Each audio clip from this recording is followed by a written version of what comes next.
You know, it's been said that some of the best companies, the best dividend stocks in the world, are boring stocks. I'm not sure who actually said that, and maybe I'm making it up, but I think it's true. In today's video, we're talking about a dividend aristocrat soon to become a dividend king. 50 consecutive years of dividend increases. A very stable dividend stock with a very safe dividend. And you have the ability with this dividend stock to increase the yield to over 20%.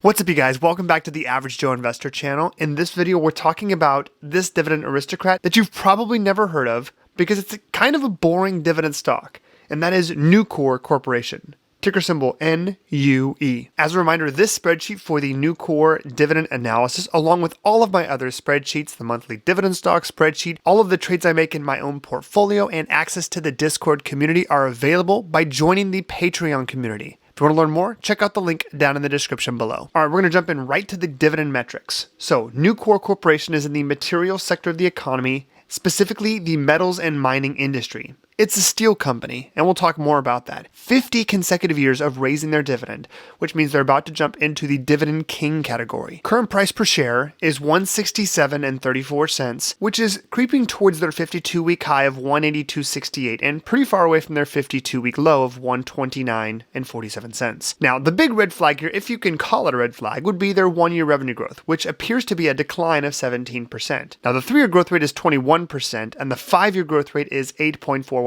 The 1, 3, 5, and 10-year dividend growth rates are 2, 8, 6, and 3%, and the current yield is kind of low at 1.2%. Historically, the average 5-year yield is 2.31%, so from that perspective, it's trading at a significant premium. Additionally, they offer weekly options, and we'll talk about selling covered calls on this stock. Additionally, the annual dividend is $2.04 per share, paid in 4 quarterly distributions. Let's go ahead and jump right to dividend safety. According to seekingalpha.com, the dividend payout ratio based off of net income is 8.47%. And actually, if we look at the payout ratio based on free cash flow, based on the trailing 12 months or the previous year, we're at 8% or 7%.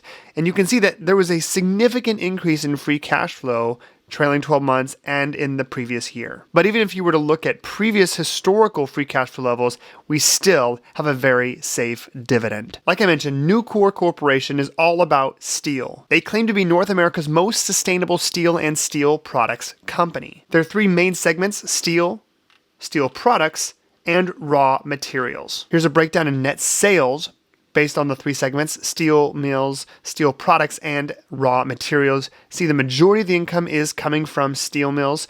However, there was a significant increase in steel products year over year with respect to net sales from $9.7 billion to $15 billion, and a slight decrease in raw materials. But overall, total net sales increased by 14% year over year to 2022. I like to take a look at whatever the current prevailing news is for dividend stocks before I invest in them, and not much is going on here in the news with NuCor. It is kind of unique because it's in the metals and mining industry, which is not as common. Let's jump into the idea of selling covered calls. This is a great way with most dividend stocks and index ETFs to increase the amount of yield from an investment. So what we're going to look at here, we've got some screenshots from the option chain for NuCor. We're going to look at a weekly, bi-weekly, and monthly covered call option to see what can we reasonably expect as a return on capital, as well as what we can expect as an annual income amount if we were able to, on a recurring basis, sell covered calls. Here's our first example. Utilizing just over a weekly option frequency, right? It's technically 9 days based on the review date. Current market price at the time I pulled these screenshots was right around $167 per share. So on a weekly basis, if we were to look at the $172.50 strike price, which would be about a 22 delta, we'd collect approximately 88 cents per share or $88 per contract. In this scenario, as you can see down here, if we were to write this covered call and get assigned, we would actually capture a total of $686, $598 from capital appreciation, $88 from option income, for a total cash flow of $686.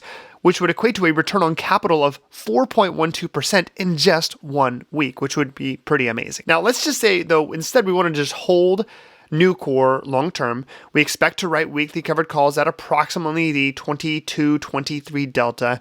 The annual dividend income again is $2.04 per share, and if we could write that covered call on a continuing recurring basis, we'd be able to collect annually approximately $3,568.89 in option income. Total cash flow per year estimated based on those assumptions would be about $37.72.89, which would be a 22.66% annualized return. That is a lot higher, approximately 20x higher than the current dividend yield. Here's a second option here. If we looked at bi-weekly covered calls, instead of the December 22nd expiration, we look at the December 29th expiration, which is about 16 days away. In this scenario, we look at the 25 or 26 delta almost.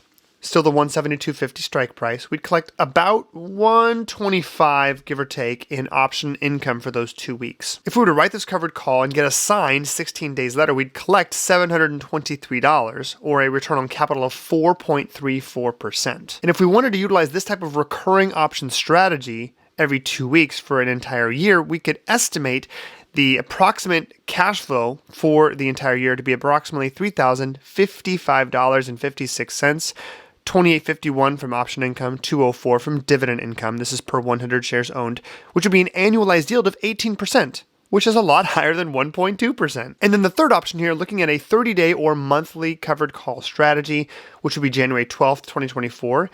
If we were to write the 175 strike price covered call, which would be about a 25 delta, we'd collect approximately $170 per contract, or $170 per share. So in the event that we got assigned in 30 days because the price was at or above 175, we'd collect $1,018, which would be a return on capital of 6.11%. or 74% annualized. However, if we could write this on a recurring basis, collect the dividend all 4 times, write this on a monthly basis, our total annual cash flow would be approximately $22.72, which would be an annualized yield of 13.65%. So we've talked about the dividend metrics, but how does this dividend stock, if you were to invest in it, how is it historically compared against the S&P 500? Quick note here about some assumptions with both investments, whether it's the year to date, whether it's the 5-year return or the 10-year return, we are assuming a $10,000 lump sum investment at the beginning of that period, reinvesting dividends throughout the entire process and not making any additional contributions. Year to date, NuCor is actually beating the S&P 500. Not by a lot, but it is. NuCor started with 10,000, would have about 12,618. Year to date versus the S&P 500 would have only $12,079. The 5-year return is not close at all. Yes, NuCor underperformed from about the start of COVID, or actually a little before that, through about April of 2021, but then from there has significantly outperformed. Starting with $10,000 5 years ago, NuCor would be worth approximately $33,852, whereas the S&P 500 would only be worth $18,630. And here's the 10-year performance, starting way back in 2013, $10,000. But for most of this time, it actually was underperforming the S&P 500 until approximately, I'd say, August of 2021. At that point, it shot forward and has outperformed ever since then. So when we think about owning NuCor, I mean, there's a lot of factors that go into whether or not you should own an investment. And truthfully, past performance has no bearing on future results. So we don't know what's going to happen in the future. Some of the pros here are the ability to use covered calls to increase our yield from 1.2% to north of 20%, potentially. It's also a very safe and stable dividend stock in a unique industry that I would consider to be very wide moat, not a ton of competitors here that have the ability to come in and start competing with a giant like NuCor. Also has a very safe dividend yield. The downside here is the yield without covered calls is pretty pathetic at 1.2%. So if you're thinking I want to hold a dividend stock and I don't want to write covered calls, this might be a safe investment, but I would not pick it personally myself if I was just going to own it for the dividends. Hopefully you found some value in this video. Make sure to leave your 2 cents down in the comments below. It's my goal to respond to as many comments as possible on the day I post a new video. That's all I got for you guys. Have a great rest of your day, and thanks for watching.